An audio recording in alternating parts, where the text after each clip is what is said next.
Olá pessoal, tudo bem? Que bom ter vocês aqui com a gente.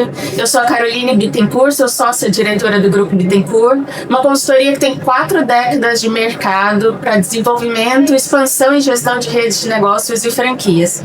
Sejam bem-vindos ao Bittencourt Cast, que conecta você ao que tem de mais relevante no universo dos negócios, do varejo e do franchising. No episódio de hoje eu tenho a honra, e é honra mesmo, a alegria de receber a Renata Ruchot, diretora de expansão da Casa Balduco. Eu sei quase da família, né? Nesses 40 anos. Muito obrigada por estar aqui conosco. Nossa, Carol, obrigada pelo convite, porque a história da Bittencourt se mistura muito com a minha história no franchising, né? Com a história da sua mãe, com a história de todos vocês, e a gente trabalha numa empresa que é familiar também, então eu acho que tá tudo meio conectado, então é muito bom estar aqui com você de novo. Que bom. O Rê, para começar, já que você falou dessa história sua no franchising, conta um pouquinho da sua trajetória e como é que você tá hoje na Balduco, conta um pouquinho e de tudo, né, Rê? Você já fez muita coisa nesse franchising, né? Fiz. Na verdade, eu comecei no franchise quando o franchise estava começando no Brasil, né? Eu lembro da primeira feira de franquia, a gente brinca, tinha 8 estandes. Então, é todo um processo, né, da gente crescer como profissional, do franchising crescer e ser o que ele é no Brasil hoje. Hoje eu represento também a diretoria da BF. Então, é muito lindo ver uma feira dessa, a quantidade de expositores, a quantidade de franqueadoras, o crescimento do franchising, né, sempre duplo dígito. E é muito realizador isso. E mistura um pouco com a história feminina, né? De entrar e crescer e abrir muitas as portas para as próximas gerações, e crescer também o franchise, que as pessoas nas feiras você tinha que explicar o que era. Então é uma delícia ver, é uma coisa meio de legado da nossa geração e do franchise em si. E aí eu entrei em franqueadoras menores, né, que nem existem mais. A primeira empresa que eu trabalhei era uma franqueadora americana de sorvetes. Depois eu fui muito tempo Casa do Pão de Queijo, fui Starbucks, fui Grupo Trigo, Spoleto, Domino's, Havana, e agora Casa Balduco. E eu adoro o que eu faço. E são muitos anos, né, Carol? É o brilho no olho que continua, né, Rê? Por esse mercado que a gente acredita muito, que movimenta a economia, e ver você, assim, passando por todas essas marcas e, de fato, deixando um legado em todas elas, é muito gratificante também. A gente fica muito feliz com isso. Agora eu queria perguntar um pouco sobre essa trajetória da Casa Balduco, que nasceu como uma grande indústria, empresa familiar, que decidiu ir para o DTC, né, foi para direto para o consumidor, abriu suas lojas, foi para o franchise, já fez o rebranding da marca, já revitalizou modelos de negócios, formatos. Conta um pouquinho pra gente dessa operação e como é que foi essa decisão de se aproximar do consumidor e franqueando também para oferecer novas oportunidades de negócio. Deixa eu pegar aqui uma trajetória histórica, né? Primeiro, a Balduco começou no Brás com uma loja. Então, a origem da empresa familiar é do varejo, não é da indústria. Depois mesmo, essa história eu não conhecia. Muita gente não conhecia, então tinha uma lojinha no Brás. Depois é que comprou um terreno, foi lá para Guarulhos, fez a primeira indústria para fazer panetone, etc. Mas a gente meio que resgata essa origem varejista da empresa. E a Balduco, ela já tinha um nome bastante grande por causa do panetone, criou uma categoria no Brasil, lançou diversos produtos, mas tinha pouco contato com o consumidor diretamente. Então a Casa Balduco veio para isso, para aumentar o contato e criar experiências com os consumidores. A gente começou em 2012, a primeira franquia foi em 2015, hoje nós estamos com mais de 230 lojas entre abertas e em implantação. Mas o objetivo da Casa Balduco também era a qualificação da marca. Então, ter vários momentos de consumo, que você, com a cafeteria, você tem desde a hora do café da manhã até o final do dia, à noite. Estar em vários locais, então eu consigo que o consumidor tenha contato com a marca, não só quando ela está no supermercado. Então ela vai no hospital, eu tenho lojas em hospitais, ela vai no aeroporto, ela vai numa loja de rua, no shopping, assim sucessivamente. E é isso, né? A gente cresceu com o panetone em casa. A gente viu o portfólio de produtos se desenvolvendo. Então, quando a gente vai numa operação como essa, que já tem uma marca que está no coração, que está no cotidiano, a gente já se sente em casa, né? E eu queria entender um pouco essa questão da diferenciação e da expansão para diferentes momentos de consumo do consumidor, né?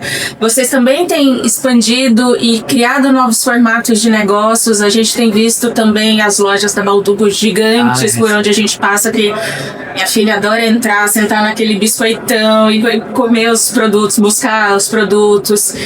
Então já é uma experiência que faz parte da nossa vida, do nosso cotidiano, e a gente tem visto cada vez mais a marca presente em diferentes momentos, né? Esse projeto do D2C, ele começou lá atrás com a operação de Casa Balduco em 2012, mas a gente sofreu várias evoluções dele, né? Depois que a gente criou Casa Balduco em vários clusters, em vários formatos, loja, quiosque, tuk-tuk, etc., a gente criou o conceito da Balduco Lojas, que são aquelas lojas grandes, que tem todos os espaços instagramáveis, que a criançada adora. Ama. E a ideia ali é mostrar o portfólio todo de Balduco. E quando você vai ao supermercado, você vê os produtos estão separados por categoria. Então, a grande maioria dos consumidores não sabe todo o portfólio de produtos da empresa. E aí a terceira fase desse D2C é integrar Balduco com Casa Balduco. E esse é incrível, porque a loja é uma loja de 1.000 metros, tem a Balduco grande e do lado tem a cafeteria. Então você permite a experiência do consumidor ali sentado na cafeteria, olhar todo o portfólio de produto, e faz parte do que a gente está construindo agora, que é o ecossistema Balduco. Então, o cliente ele pode ser impactado no supermercado, na cafeteria, na Balduco Loja, no e-commerce, e aí você vai ampliando não só as ocasiões de consumo, mas as interações do consumidor com a marca. E isso é muito rico, né? A gente na Bittencourt tem feito também muitos projetos de desenvolvimento de conceito, né? Que passa por toda essa jornada de entender como que a marca, e principalmente as indústrias, né? Vão se conectar em todos esses pontos, porque essa é uma dor muito grande, né? De oferecer a possibilidade do consumidor entender todo o portfólio, ter aquele look and feel da marca, se sentir pertencente àquele momento de consumo, que é uma dor das indústrias, e a gente entende que existe muito essa estratégia, muito essa oportunidade de estar de fato presente e de mostrar ao consumidor quem é a marca, né? E como é que ela pode se integrar à vida dele de todas as formas, né? Então é um movimento que a gente acredita muito e a gente tem feito alguns projetos nesse sentido. Me fala um pouquinho sobre essa parte do rebranding que aconteceu recentemente, como é que vocês pensaram nesse momento para repensar a marca, desenvolver novos produtos, né? Até a gente vê que as embalagens estão mais diferentes, né? Tá focando também nos presenteáveis, que também é mais um momento e mais uma forma de apresentar a marca para o consumidor. Conta um pouquinho sobre isso. Deixa eu só fechar, porque você falou bastante coisa na introdução. Acho que uma das coisas mais desafiadoras da indústria é ir para o varejo. Sim. Então não é tão simples quanto parece, porque o foco da indústria está todo, né, na distribuição de produto. Você criar experiências de varejo, você tem que ter bastante planejamento e bastante mudança de cultura interna para criar esses processos de varejo, porque senão é desafiador. Então é um processo, então leva alguns anos para você conseguir construir isso internamente. Então, sim, é bem interessante. Uma mudança de mindset muito grande para a indústria. É, né? Bastante. Até porque a velocidade na indústria do varejo é muito distinta. Né? Então é desafiador, mas é super positivo, porque você, dentro do ecossistema que você cria, também você consegue fazer coisas interligadas. Então, o CRM que você tem na loja, ele capta informações do consumidor. Você lança produtos num lugar, vê rapidamente se ele tem aderência ou não do consumidor. Então, também é um local de inovação. Então, tem várias vantagens. Aí, quando a gente vem para Casa Balduco e para a própria Balduco falar de rebranding, ela é importante para você fazer uma revitalização, uma contemporaneização da marca. Começou com a Balduco e veio para Casa Balduco. Então mudou desde o nosso logo, mudou o projeto arquitetônico, mudaram todas as embalagens. Está num processo grande, principalmente as embalagens de Natal, que tem toda uma coisa de arte, de presenteável. E a gente fez tudo baseado em coisas italianas. Então, a artista que fez, que desenhou, é uma artista italiana de Turim. Respeitando a origem também, Que é bem né? a origem, né? Então é um storytelling de verdade. Todo o mix de produto que a gente tem na cafeteria são produtos que têm uma ligação com alguma região da Itália, né? Então, para manter essa italianidade da marca. Então tem Arantini, tem Travisino, várias coisas que são típicas de cada região. E tem o que a gente chama de marketing always on também, que é ter um calendário e ter produtos específicos para essas datas sazonais. A gente quer fazer com que a loja seja não só um café, um espaço de estar, mas de verdade para você entrar como se sentisse na sua casa. Exato. Né? Porque essa é a proposta da marca. E ter momentos de consumo e momentos de presente. Você leva para você leva para alguém, você leva para o Natal, leva na Páscoa. E o rebranding faz parte disso tudo. E eu acho que é um desafio dessas marcas que estão há muito tempo no mercado, de resgatar tradição do que fez aquela marca fazer parte da vida do consumidor, do que faz aquele conforto emocional de conhecer aquela marca e de trazer inovação, né? É um movimento que também exige sempre um refresh, sempre esse olhar para o consumidor, sempre esse olhar para o mercado também, porque não dá para se manter igual e tentar ter resultados diferentes, né? Essa máxima que a gente vê no mundo dos negócios. E vocês têm feito essa evolução, né? Isso é muito, muito bonito de ver, né? Porque a gente fez uma pesquisa, né? A marca tinha um quesito de tradição assim, muito forte, mas você tem que tomar cuidado para isso não ser uma coisa mais envelhecida. E que não pode engessar o modelo, né? E a Malduco sempre foi muito inovador, né? Criou a categoria de panetone no Brasil, lançou chocotone, que era uma coisa que não existia no mundo inteiro, lançou o jeito de comer fatia de panetone que a gente na chapa. Então, não pode perder esse DNA. Então, esse rebranding é importante. E também, quando você fala em varejo, todo varejo precisa renovar as lojas. Então, a cada 5 anos é ideal que cada loja faça uma pequena reforma. Né? Para você deixar de ser paisagem e passar a ser relevante novamente. Exato. E criar e desenvolver os diferenciais competitivos, né? Que é muito fácil copiar, é difícil inovar, e a gente tem que inovar o tempo inteiro, né? Porque o mercado é isso, tá todo mundo olhando para todo mundo, então ter essa visão de que precisa se movimentar para se manter relevante é fundamental. E depois, assim, cafeteria, você tem várias pessoas. Exato. Né? E todas elas acabam tendo um portfólio de produto meio similar. Então a gente tá com esse olhar de criar uma diferenciação. Tem alguns produtos que tem o que dê que todo mundo tem, né? Tem o café, tem o pão de queijo, mas a fatia só a gente tem, o Arantini só a gente tem, agora tem umas granitas, umas sodas italianas, porque senão você não gera para aquele teu cliente que é fiel a possibilidade de ele ir várias vezes ao longo do mês. Porque a cafeteria é um local de muita recorrência, né? E você falando de recorrência, e pensando um pouco nesse momento de expansão, vocês estão com um plano muito agressivo de crescer 3 vezes, né? Num momento delicado econômico, e crescendo também com multifranqueados, né? Que eu acho que é uma estratégia super relevante e de fato estratégica, né? Crescer com quem já dá certo na marca, mas também estão aqui numa feira de franquias buscando novos franqueados. Como é que vocês equilibram essa visão de que precisamos trazer sangue novo para a rede e ao mesmo tempo valorizar esse parceiro que está há muito tempo com vocês? Bom, a gente criou, na verdade, 3 políticas, Carol. Uma para quem é novo, né? Então aqui na feira tem uma bonificação de taxa de franquia, tem a bonificação do primeiro pedido, que isso eu brinco que é um cheque de 100 a 120 mil reais de economia para o franqueado. Depois eu tenho os multifranqueados que já são da rede. A gente tem um programa que eles também ganham a taxa de franquia e ganham variações ou isenções de royalty. Então, se ele assina comigo 3 lojas e ele vai abrir essas 3 lojas ao longo de um ano, ele tem alguns programas de royalty ou isenção de royalty. Por quê? Porque eu preciso fortalecer aquele que é bom parceiro. Exato. Então aí ele se inscreve, a gente valida isso internamente, de acordo com o programa de qualidade, com uma série de quesitos que a gente tem. Mas você precisa, ao mesmo tempo de valorizar os bons, você também tem que trazer sangue novo. Para lojas de repasse, para...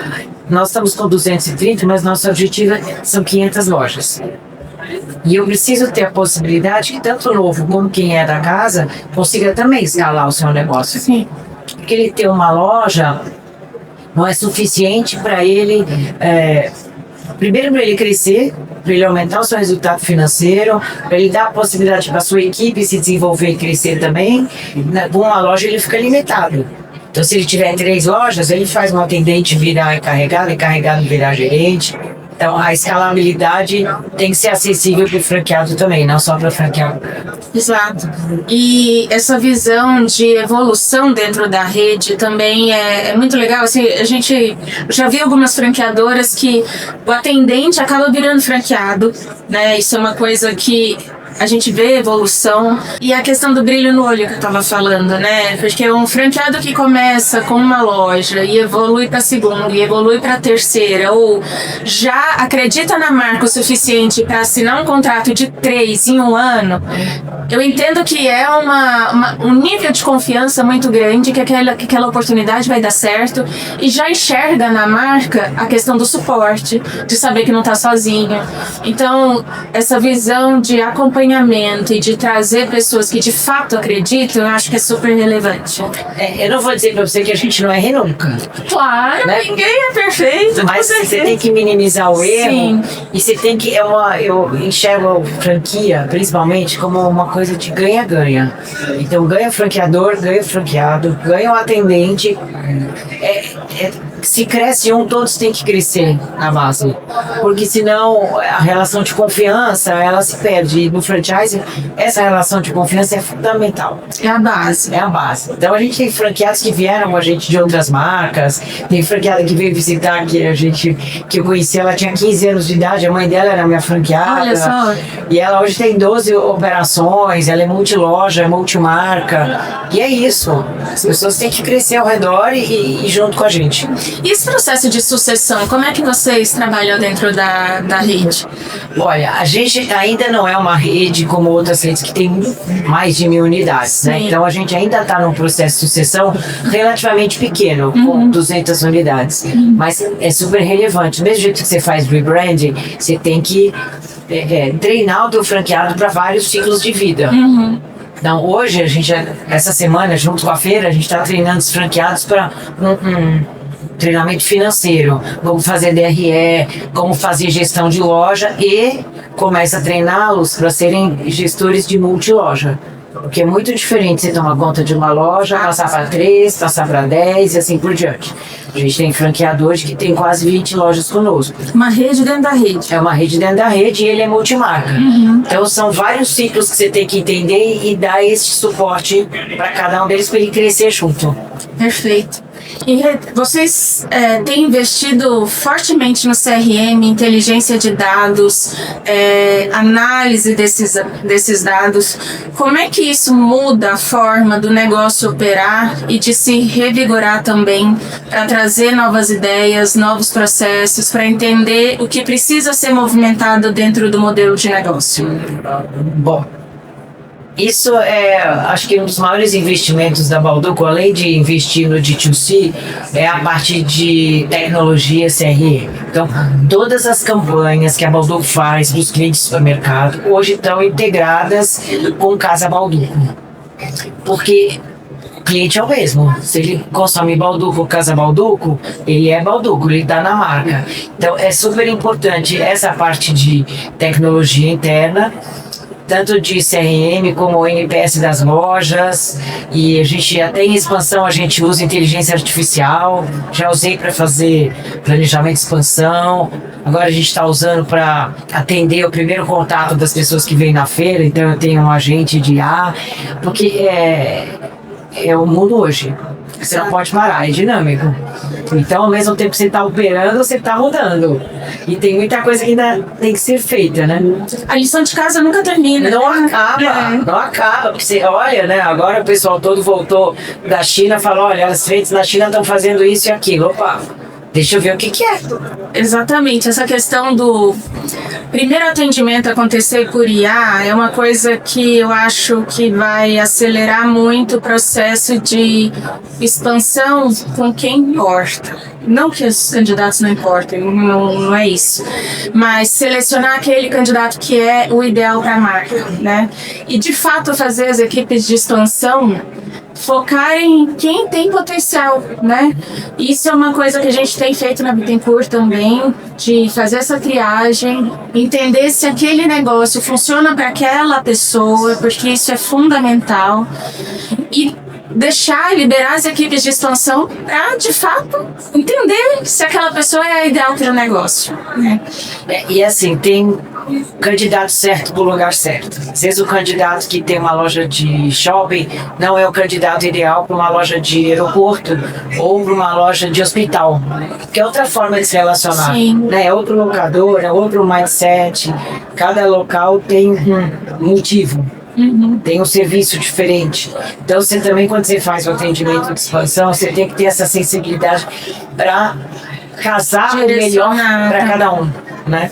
Perfeito. E como é que vocês fazem essa visão de que o ponto comercial ideal para aquele tipo de franqueado, para aquele tipo de experiência, como é que vocês têm essa inteligência aplicada no negócio? Carol, primeiro a gente trabalha um pouquinho diferente da maioria das franquias. A gente faz todo o real estate, toda a captação e negociação de ponto internamente. Então eu trabalho como se fossem duas equipes de expansão distintas. Uma interna, que é a prospecção de imóveis, e uma externa, que faz o primeiro atendimento de candidato. Quando a gente seleciona alguns imóveis, aí eu começo a atender os franqueados 3 ou 4 para cada um desses imóveis. Porque a gente conhece qual é o ponto ideal, a gente sabe até onde dá para negociar o aluguel com o shopping, o aeroporto. Quando a gente negocia, já está aprovado, a gente já faz o layout e o 3D, já combina toda a parte técnica, né? Quanto tem que ter de energia, ponto de água, esgoto. Então, quando o franqueado vem, já está tudo acertado. E aí, não só você minimiza o erro do ponto comercial, como o prazo de implantação é muito rápido. Em 3, 4 meses, a partir desse momento que ele assinou o contrato, está aberto. Porque senão, às vezes, demanda um pouco de tempo do candidato à franquia, mas ele também fica um pouco frustrado de, às vezes, assinar um contrato e levar mais de um ano para abrir. Isso é uma dor muito grande, Isso né? é uma dor muito grande. Eu acho que o ponto comercial é de fato uma das maiores dores depois de achar o candidato certo, definir o ponto ideal também. Eu acho que é a segunda maior dor no processo de expansão. Justamente por isso, porque precisa dessa inteligência e a franqueadora estar ao lado é fundamental.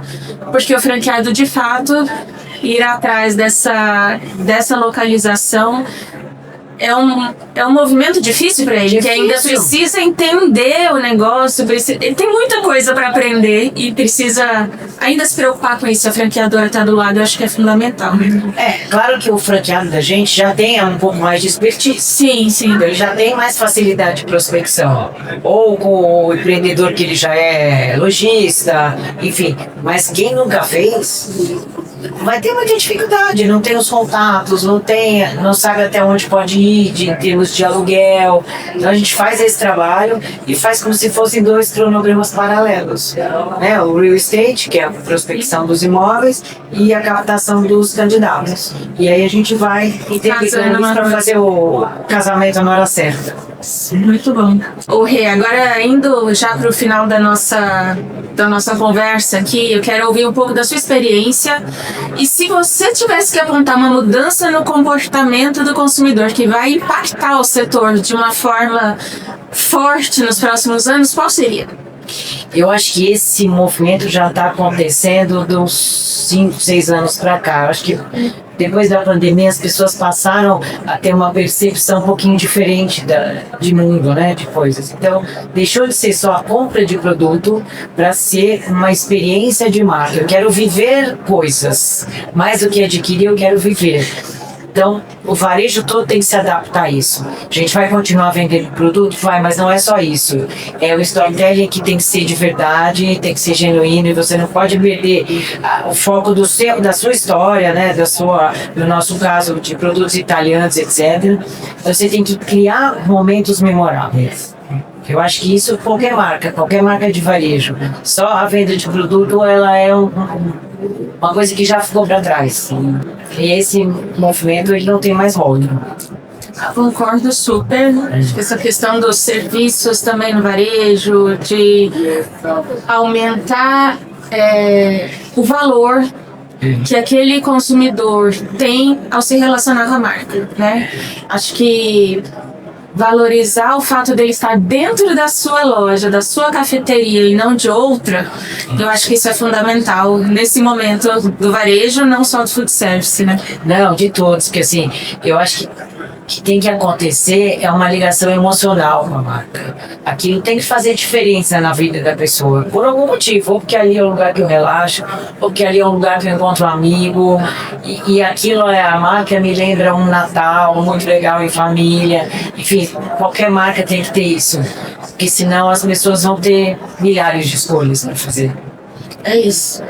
Pessoal, para quem quer operar no franchising, a gente está aqui na Bittencourt com um diagnóstico de franqueabilidade que, por meio de 30 perguntas, 10 minutos, vocês conseguem ter uma visão ainda incipiente, mas importante do quanto a marca está preparada ou não para operar dentro do sistema de franquias. E aí, quem sabe, crescer e virar uma marca como a Balduco. Muito obrigada pela sua presença.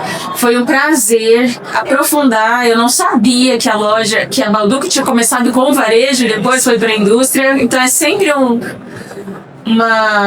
é sempre muito importante conversar com vocês. A gente aprende tanto, né? Então, te agradeço profundamente. E se você quer estar entre as lideranças que estão redesenhando o futuro do varejo e a indústria do franchising, o Bittencourt Cast é o canal para você estar. Assista nossos episódios no YouTube e no Spotify e a gente se vê no próximo episódio do Bittencourt Cast. Obrigada, Rê. Obrigada pela oportunidade.